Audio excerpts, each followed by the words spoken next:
This is going to be a look at how the Packers were able to quiet Justin Jefferson in their Week 17 win over the Vikings 41-17. Second time that the Vikings have been really blown out this season in a game where Jefferson just doesn't get a whole lot of targets. It's not as simple as saying that Jair Alexander just shut him down.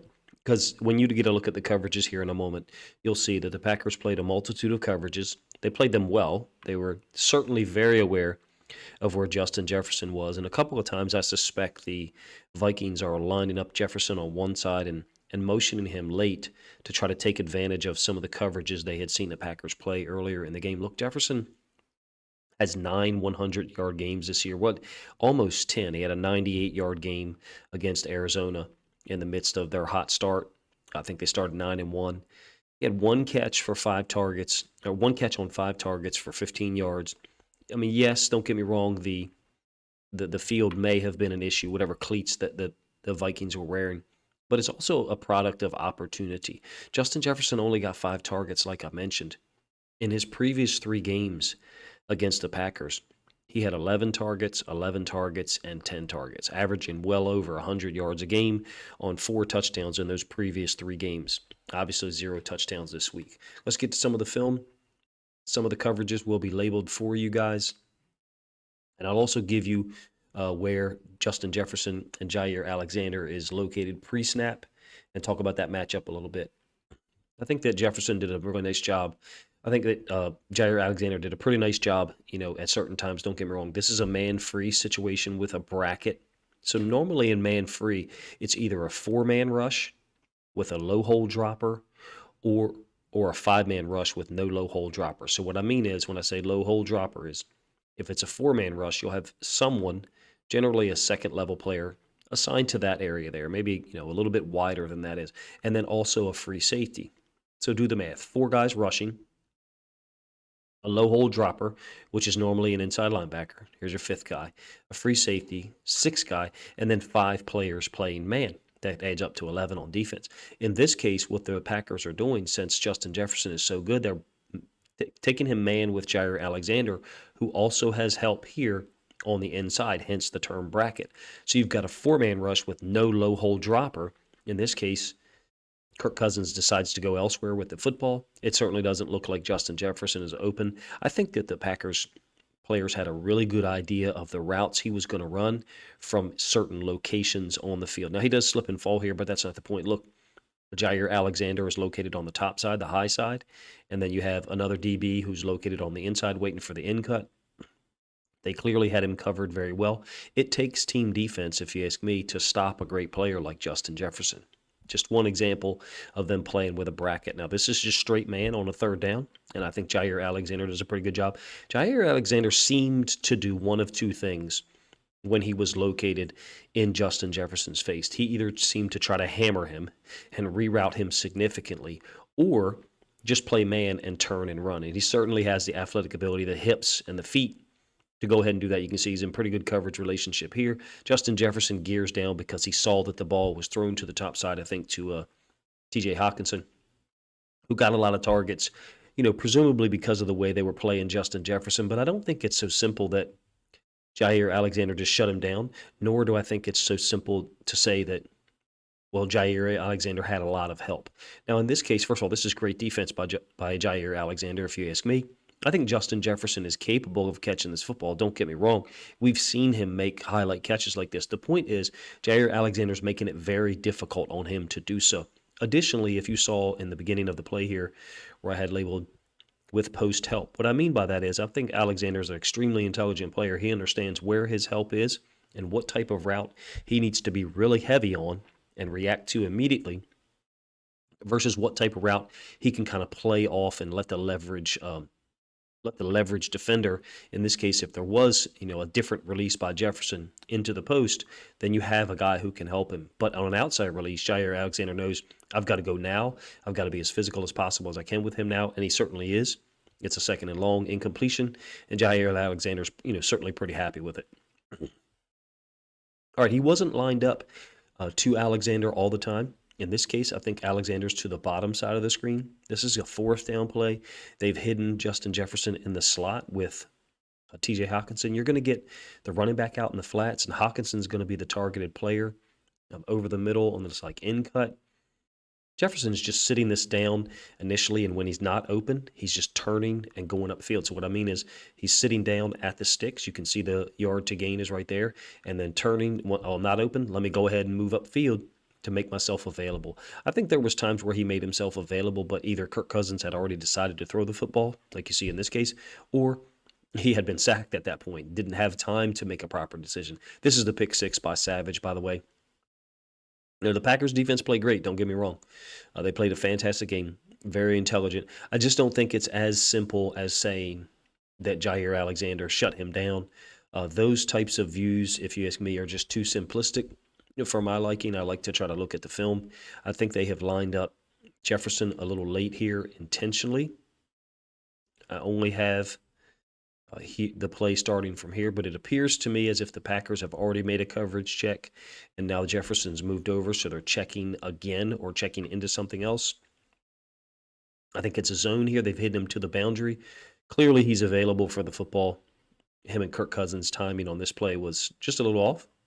Leverage side, the ball, Jefferson thought the ball would be thrown earlier. And when it was not thrown, he decided to bounce back to the inside, understanding that the linebacker was going to try to recover. Were he to get the ball, headed back into this direction, opposite of the flow of that linebacker, if Cousins was able to get it to him, certainly you're looking at a pretty big play in the middle of the field. As it stands, it goes down as an incompletion, missed opportunity by those guys. Down here at the bottom, I think you got quarter, half, what a lot of people commonly refer to as cover six. And they credit to modern football. Quarter, half has been played for 50 years. Jair Alexander is getting a pretty heavy reroute, and I think you got zone, where you've got a 1/4 defender here, 1/4 defender here, and then this is your half field safety. So you're basically calling this cover two to this side, if you ask me, but they're playing it against twins, so there's certain route combinations or certain things they might be vulnerable to. But Jair Alexander certainly very physical with Jefferson. I don't think he's nearly as open as he thinks he is. If Kirk Cousins was able to get this ball out clean as it stands, it was tipped, by a D tackle, I think right here. So great play. But I think that Jair Alexander's in perfect placement, leverage side, to force the ball to be thrown on the upfield shoulder, and then to have his help defenders in the slot recover. Great example of how smart Alexander is, if you ask me. They got Jefferson in the slot again to the boundary up here. And he's trying to make himself available for the football. There's a little bit of a reroute, a little bit of a collision by the linebacker safety right here. And I think as Jefferson's trying to get clear of this guy, I think he's trying to sit underneath of this safety. And for whatever reason, he's just not able to get proper footing and plant and turn back in. The ball is thrown. Maybe it's tipped as well because the trajectory looks really weird. Turns out to be another interception. I don't know about you. I'd love to see these teams play again. Obviously, the Vikings are in the playoffs. The Packers have a shot, pending the Seahawks result with the Rams and then the Packers' own game with the Lions. I'd like to see these teams play again, to be honest with you. I know that Jefferson, in the first game of the season, I think had 9 catches, 2 touchdowns. So he's certainly shown capable of making plays against them. Here is a little deeper in cut by Jefferson, who's lined up in the slot.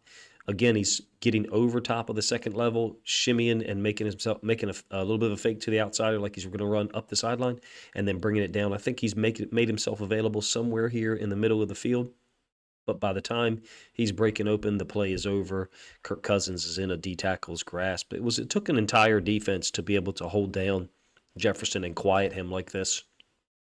If you ask me, really physical reroute on a 3rd and long by Jair Alexander, because he has safety help over the top. It's a screen on 3rd and 15, something like that. Packers are able to get a stop, 3rd and 13. But I like the physicality. If you're a defensive guy, if you're a DB guy, you got to like what Jair Alexander's doing. I don't think very many people treat Justin Jefferson like that at all, let alone 2, 3, 4 times in one game. How come you can do that? Well, Jefferson's on the line of scrimmage. He's right there to be taken. If you're physical enough, if you're fast enough and strong enough to be able to get hands on him and redirect him a little bit like Alexander is a couple times. I've got 3 more plays to show you. Jefferson's down here to the boundaries. I think you got off quarters coverage here. Jair Alexander's pretty pissed. It ends up being a 15-yard completion to Jefferson. The tight end, Hawkinson, is just curling it up and holding the inside linebacker. And so Jefferson is going to bring his route, back into the curl. Alexander's passing him off to the safety. You can even see that during the play, he's motioning to the safety. Like, there you go, jump him, take him, jump him. And the safety's just playing a little bit high, but you can understand why. At this point, the Packers have a significant lead. No reason to give up a big play. And as they get up, Alexander is not talking to Jefferson. He's actually talking to his own safety. They're quite angry that Jefferson was able to get a catch. I think that speaks to the level of preparation and level of pride that they had in going up against a great player like this. They didn't want him to get one catch. All right, Jefferson down here again into the boundary. I feel like as the game went on, they tucked him into the boundary more. I'm not sure why. A little out cut. And again, it's a sack. This one's a strip sack, actually. He's getting ready to, just turn and make an out cut on this inside linebacker. You would think that he would be open if Kirk Cousins was able to get time. The pass rush was well coordinated for the Packers, and it wasn't just one guy. It was multiple guys who were able to win their matchups. All right, to the field this time, he's got Darnell Savage, and I think Savage is allowing himself to he's allowing himself to play the underside here. I think that Cousins is trying to use Jefferson's route to get Adam Thielen open. So you've got Jefferson here, and then Thielen on the deeper cross. I think they're trying to just use Jefferson. But look, it's good coverage by Savage. I understand that Jefferson would be happy with if the ball was thrown to him, in this area, because he thinks that he can go up and get it. But I still think it's good coverage by Savage. A nice job by the free safety, obviously, to adjust to the football, go high point it, get it, and get their third interception in the game. Let me know what you thought of the game if you watched it live, or if you're watching my breakdown, if you think I've missed any important plays. This is the last one, by the way. If you think I've missed any important plays, Jefferson is not on the field on this one. It's a long touchdown against kind of a cover two look, to end the game or late in the game. I don't think that it's as simple, I've said this a couple times, as Jair Alexander is just better than Justin Jefferson, because Jefferson had big numbers against them in week one, if I recall. I think he had like 8 or 9 catches for like 180 and 2 touchdowns. So you're talking about 2 games played, one in week one at the beginning of the season, one in week 17 near the end, with 2 very different results in terms of Justin Jefferson's performance. That's why I said I'd love to see these teams play again this year in the playoffs if it was possible, to see how those numbers or that production kind of normalizes. Let me know what you guys think of my breakdown, if you think I've missed any elements, or if you think there's any plays I chose not to cover that I should have. Interesting stuff that the Packers are doing. I think well executed. The coverage and the pass rush was well coordinated. Everybody seemed to be playing in great timing together. Very surprising to see the stats. 1 catch for 15 yards after Jefferson had gone for 220, 123, and 130 in his previous 3 games. Appreciate you guys' time. Let me know what you think of the video in the comment section.